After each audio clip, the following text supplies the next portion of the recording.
Good evening and thank you for joining us for Fox 21 Local News at 5 p.m. I'm Scott Kilbury. New DNA technology is bringing new hope to criminal cases that have gone cold. I think he was just looking for an excuse not to eat vegetables. Well, me too. If you're looking for one, there you got it. The song that she was signing for was Just Like You. His fellow cows standing guard trying to protect him. In fact, they're beefing up security. And I was thinking if I got the 10 o'clock news off, it would be a Scott-free newscast. I know. I dream about those nights.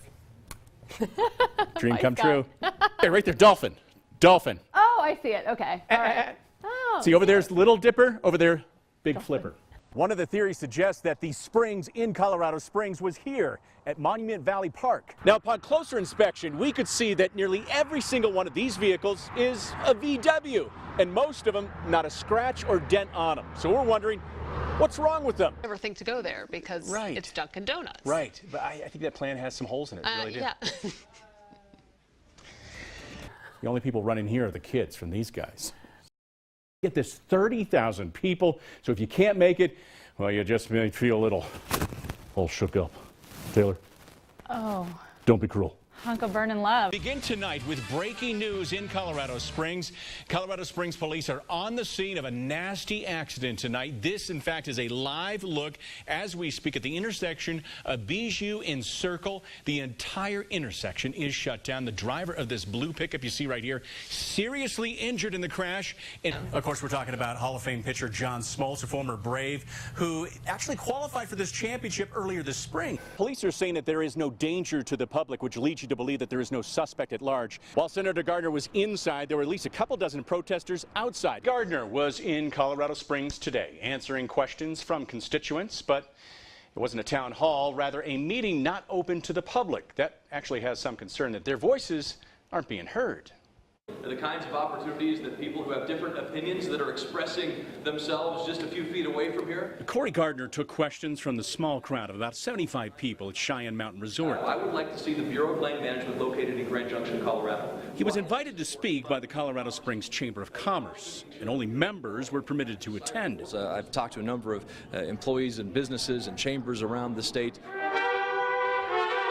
During the third and second to last question, a mariachi band interrupted Gardner. Several of our community members have requested for community meetings on town halls that actually invite the whole community. The group's program director says Latinos in Colorado have been trying to speak to the senator, but haven't been successful. Yes, constantly. We have had several opportunities that we have requested from his staff to have meetings with the Latino community, and he has not really been responsive. While Senator Gardner was inside, there were at least a couple dozen protesters outside, wondering if they'll ever get a chance to meet with him face to face. So what brings you out here today? Trying to get access to our political system. I am not a paid protester. I'm unemployed. If I had the opportunity to speak with Mr. Gardner, I would first of all ask for him to hold a public, accessible town hall. There are lots of us that would love that opportunity. We've held dozens of forums, town halls over the past many years, held a number of teletown halls just in the past several weeks. I think we've had over 44,000 people who've participated in our teletown halls. No, he hasn't had an in-person town hall. He's had multiple telephone town halls, but no one from Colorado Springs has gotten through with a question. So we're not being heard. In tonight's special report, it was during this 1995 State of the Union address by then President Bill Clinton announcing he would be signing the Illegal Immigration Reform and Immigrant Responsibility Act. It allowed the government to detain and deport immigrants, even legal permanent U.S. residents, for a range of relatively minor nonviolent criminal convictions, even after they may have served time. Opponents say that the U.S. is still using these laws to authorize fast-track deportations. Now, those deportations even include U.S. military veterans, among them one decorated soldier right here in Colorado Springs. I felt like I needed to go out and serve the country. At just 18 years old, Manuel Valenzuela felt a calling to serve his country. Do something.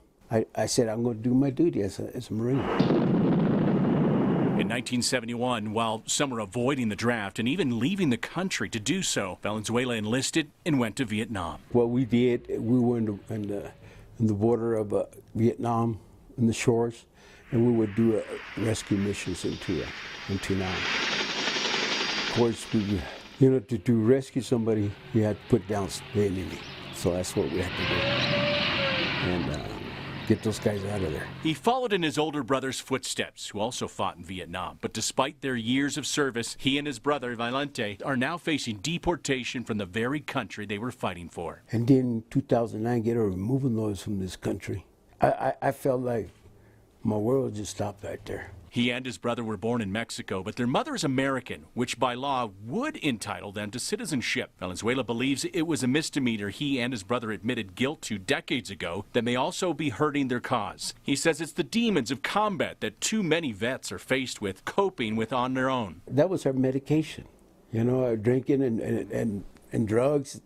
That was our help that time, because we didn't have no help from the VA. And now, in light of the administration's deportation sweeps, Valenzuela is fearful he could be next. We're getting really bad dudes out of this country. According to recent reports, any immigrant with a blemish on their record is a priority for deportation. Valenzuela believes there are anywhere from 3,000 to 30,000 vets facing deportation. I didn't tell my brother. I didn't tell nobody.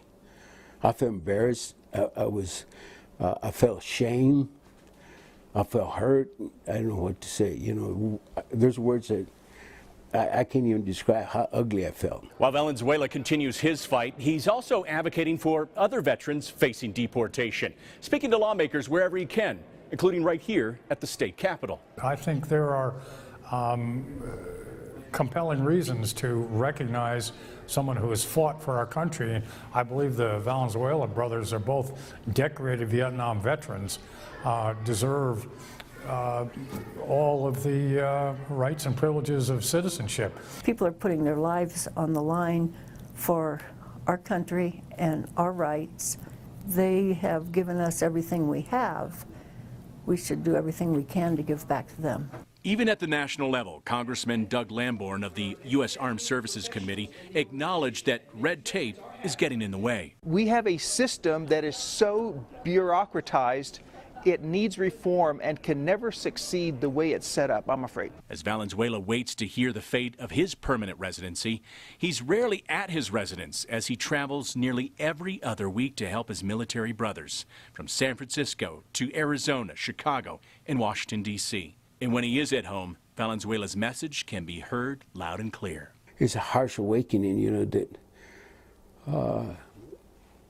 to get a removal notice from a country that we brought each other home from wars, you know. Manuel Valenzuela's permanent resident card expires at the end of this year. Now, he hopes by then he'll have closure on his case and be able to stay in the country that he fought for and has called home for nearly 60 years. You can follow Manuel and Valente Valenzuela's journey on their website. We have a link under this story at fox21news.com.